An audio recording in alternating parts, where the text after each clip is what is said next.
Hello दोस्तों, वापस से एक और न्यू वीडियो में सभी का दिल से स्वागत करता हूँ। और एक बार की तरह आज एक बार फिर से मैं लव स्टोरी लेके आया हूँ जिसे आप लास्ट तक सुनिएगा, ऐसी मेरी रिक्वेस्ट है। तो शुरू करते हैं आज की लव स्टोरी।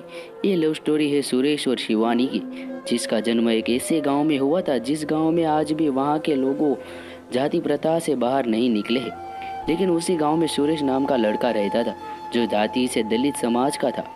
वह अपना घर चलाने के लिए बच्चों को ट्यूशन पढ़ाया करता था। सुरेश हमेशा बच्चों को सही राह पर चलने की सीख देता था।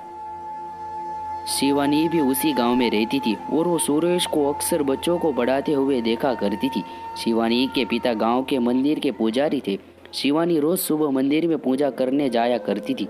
सुरेश भी मंदिर के रास्ते से ही बच्चों को पढ़ाने जाया करता था। अक्सर दोनों एक दूसरे को देखकर नजरें झुका लिया करते थे।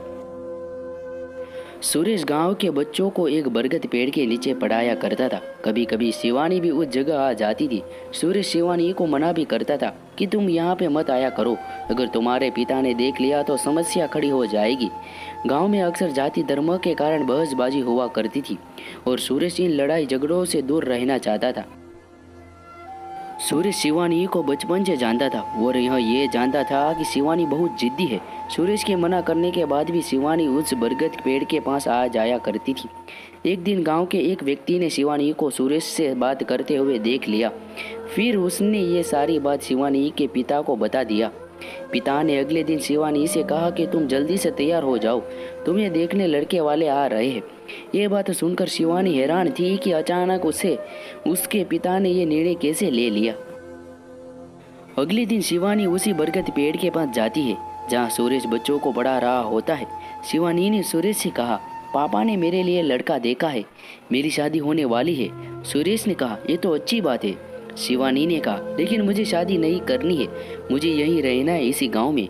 सुरेश ने कहा, क्यों, ऐसा क्या है इस गांव में जो तुम यहाँ से जाना नहीं चाहती हो? शिवानी ने कहा, क्योंकि इस गांव में पापा है और तुम। इतना कहकर शिवानी वहां से चली जाती है। सुरेश अब समझ चुका था कि शिवानी उसे पसंद करती है। सुरेश के दिल में भी उस शिवानी के लिए प्यार था, लेकिन उसने कभी भी अपने दिल की बात शिवानी को नहीं बताया।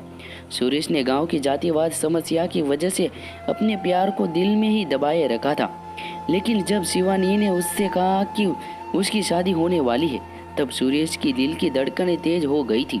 लेकिन उस समय सुरेश ने शिवानी के सामने ऐसे बात किया मानो जैसे कि उसे कोई फर्क ही नहीं पड़ता हो। अब दोनों के दिल में एक दूसरे के लिए प्यार था, लेकिन उन्हें समझ नहीं आ रहा था कि अपने प्यार का इजहार कैसे करे। इधर शिवानी का रिश्ता तय हो गया। अगले ही महीने उसकी शादी होने वाली थी। 2 सप्ताह से सुरेश ने शिवानी को कहीं नहीं देखा। किसी ने बताया कि उसका रिश्ता तय होने के कारण अब यह घर से बाहर नहीं निकलती। सुरेश अब उसी बरगद पेड़ के पास जाकर शिवानी की पुरानी बातों को याद करता। उसे अब कोई रास्ता ही नहीं दिखाई दे रहा था। अगले सोमवार को शिवरात्रि की पूजा थी। सुरेश सुबह से मंदिर के पास खड़ा था। उसे उम्मीद थी कि शिवानी मंदिर जरूर आएगी और कुछ देर बाद शिवानी मंदिर आती है। सुरेश तुरंत मंदिर के गेट के पास जाकर खड़ा हो जाता है। शिवानी की नज़र सुरेश पर पड़ती है। वह सुरेश को देखकर मायूस हो जाती है। जब शिवानी पूजा करके मंदिर से बाहर आ निकलती है, तब सुरेश उसे मिलने का इशारा करता है। दोपहर के समय उसी बरगद पेड़ के पास दोनों मिलते हैं। शिवानी की नज़र सुरेश को ही देख रही थी। सुरेश अपनी नज़र नीचे करके कहता है, शिवानी, जब तुम मेरे पास रहती थी तब मुझे कुछ फर्क नहीं पड़ता था और न ही मुझे कुछ महसूस होता था, लेकिन आज जब तुम दूर जा रही हो तो पता नहीं मुझे अजीब सी बेचैनी हो रही है।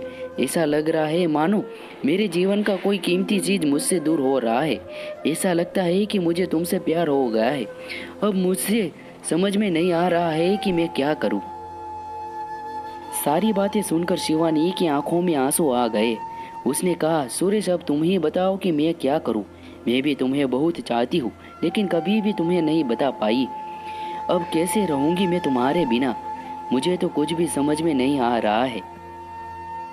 अंत में सुरेश ने शिवानी से कहा कि चलो हम दोनों यहाँ से कहीं दूर भाग के शादी कर लेते हैं। लेकिन शिवानी ने सुरेश को मना कर दिया, क्योंकि शिवानी को अपने पिता की इज्जत और गांव में उनकी मान सम्मान सामने दिखने लगी और वो ऐसा कोई कदम नहीं उठाना चाहती थी जिसकी वजह से उसके पिता का सर झुके।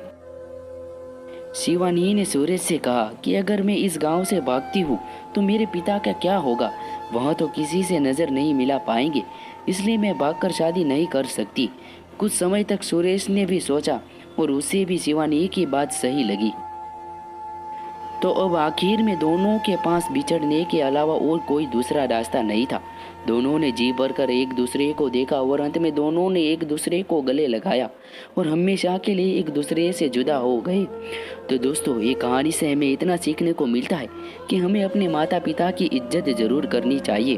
तो दोस्तों, वीडियो कैसी लगी कमेंट करके ज़रूर से बताइएगा। मिलते हैं इसी एक वीडियो के साथ दोबारा, तब तक अपना ख्याल रखिएगा। जय हिंद, जय भारत। दोस्तों, वीडियो पसंद आई हो तो लाइक का बटन ज़रूर से दबा देना। चैनल पर नए आए हो तो सब्सक्राइब ज़रूर कर देना, नोटिफिकेशन भी ऑन कर देना।